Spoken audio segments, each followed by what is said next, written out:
Good morning, everyone. Today we will study Chapter 6 Motion and Measurement of Distances. In this chapter, we will study about the story of transport. What is measurement, the standard units of measurements, and how to find out the correct measurement of length. Then we will study about motion and rest. And lastly, we will study about different types of motion. So let's start. First, we will see what is the meaning of transport. Transport simply means to carry people or goods from one place to another by means of a vehicle, aircraft or ship.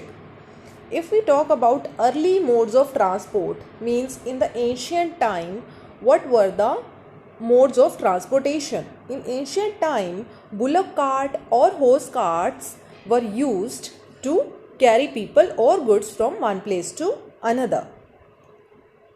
But if we talk about the modern means of transport, then these are car, bus, train, metro rails, aeroplane, etc. These modern means of transport have made the journey comfortable, and these modern means of transport also saves time.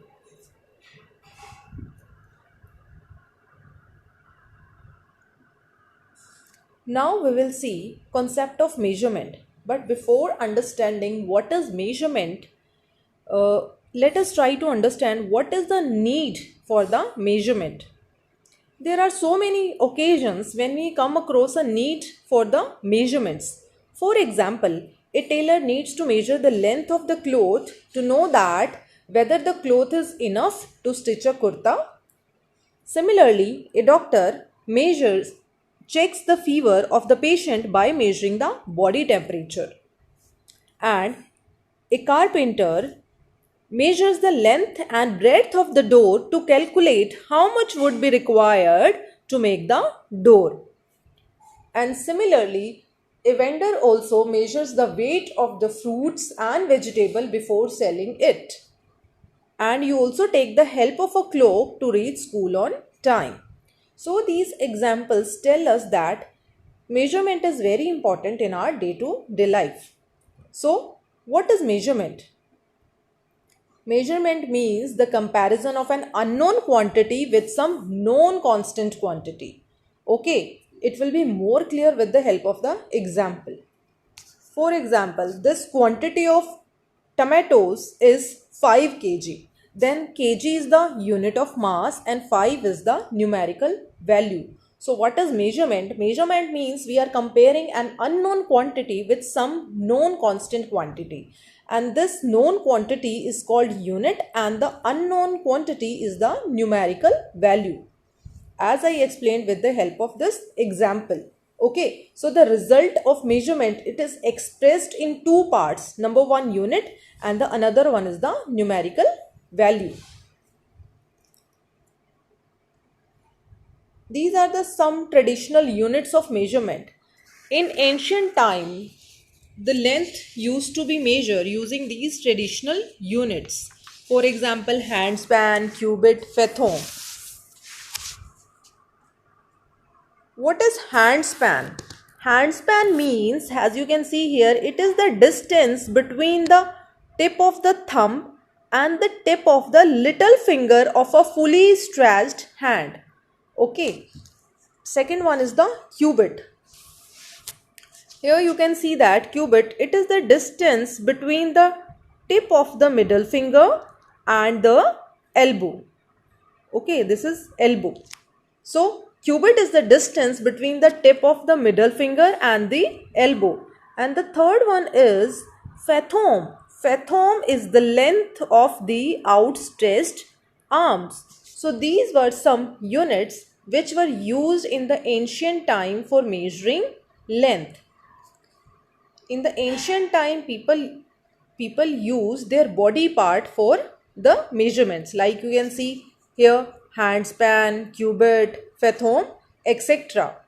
Okay, but these traditional units of measurement, they were giving the different results. Okay, so the traditional units of measurement, they were not accurate.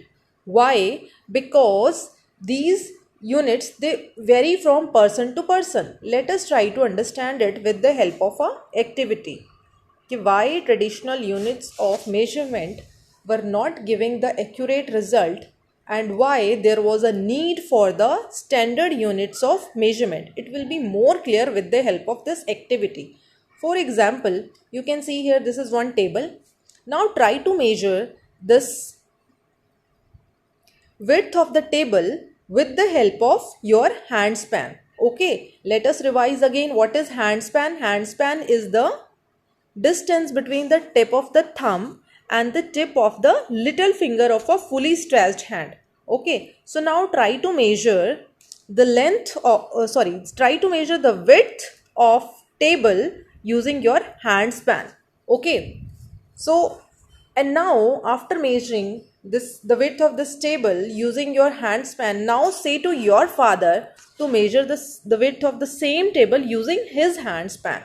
So you will notice that the results will be different. The table is same, but the result will be different. Okay, why is it so? Because the length of your hand span is different than the length of your father's hand span. Your father's hand span is bigger than your hand span. Okay, so because these traditional units of measurement like handspan, cubit and fathom, they do not give accurate results because they vary from person to person. So as to get the accurate results, there was a need for a fixed unit of measurement that do not vary from person to person. And such units are called standard units. Standard unit is a basic unit of measurement that does not vary from person to person. So as to avoid any kind of confusion and for the sake of the uniformity and convenience, scientists worldwide accepted a standard sets of units for measurement called International System of Units, or we can say SI units. Okay, so this table shows the SI units. These are the physical quantities. Physical quantity means the quantity that can be measured. For example, length, mass, time, etc. This is the SI unit and these are the symbols for the SI units. For example, for the length, the SI unit is meter and the symbol for representing meter is M. And the SI unit for mass is kilogram and the kg is the symbol for representing kilogram. Similarly, these are the SI units for these physical quantities and these are the symbols for representing these SI units. So as we saw that meter is the SI unit for the length. Okay. Here you can see 1 meter is equals to 100 centimeter. Means 1 meter is divided into 100 equal divisions called centimeter. And each centimeter is divided into 10 equal divisions called millimeters. So 1 centimeter is equals to 10 millimeter. Okay. But the unit of length like meter, centimeter, millimeter, it is chosen based on how conveniently one can express the quantity that we want to measure. For example, length of book is measured in centimeters.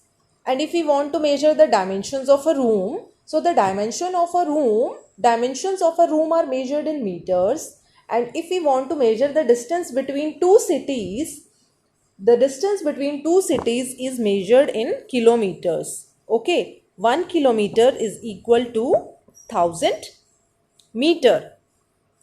Okay, so the unit of length, it is chosen based on how conveniently one can express the quantity that we want to measure. I hope this is clear now. Now we will see correct measurement of length. That means how we can measure the length correctly. Okay, so while doing some measurements, we need to take care of some important points. For example, here you can see keep the ruler along the length of the object and the ruler should be in contact with the object. Now here you can see that coincide the 0 mark on the scale with the one end of the block, okay, that we want to measure. And now observe the reading at the another end of it. For example, here you can see that 0 mark of the scale is at the one end of this wooden block from where we want to start our measurement. And here now observe the reading at the another end of this wooden block. Okay, here you can clearly see that this is 9 centimeters. And the second thing that we need to take care is the correct position of eye. Yes, correct position of eye is also very important for taking measurements. Here you can see that B is the proper position of eye for taking reading of the scale. If you will take readings from position A or from position C, you will not get correct measurement. Okay, so these were some important points that should be taken care while doing measurements. Now after studying measurement, now we will study what is motion and rest. Okay, so when we will say कि any object is in motion or when we can say any object is at rest, let's try to understand it. An object is in motion if its position changes with the time in relation to a stationary object. Okay, and when object is at rest? An object is at rest if its position does not change with time in relation to a stationary object. It will be more clear with the help of this example. For example, this is car at A position. Okay, this car is at A position. Let's say at 10 a.m. this car is at position A. Now let's say after 1 minute the car is at position B. Okay, now you can see there is change in the position of car with time, okay, and with respect to its surroundings also. So this car is in motion. So when an object is in motion, if its position changes with time in relation to a stationary object, and this stationary object can be any building, any tree, etc. Okay, so I hope now it is clear. Now after understanding when the object is in motion or when the object is at rest, now we will see different types of motion. The first is translatory motion. All parts of the moving object, they also move through the same distance in same interval of time as the whole object does. This type of motion of an object is known as translatory motion. For example, consider the motion of a car moving on a road.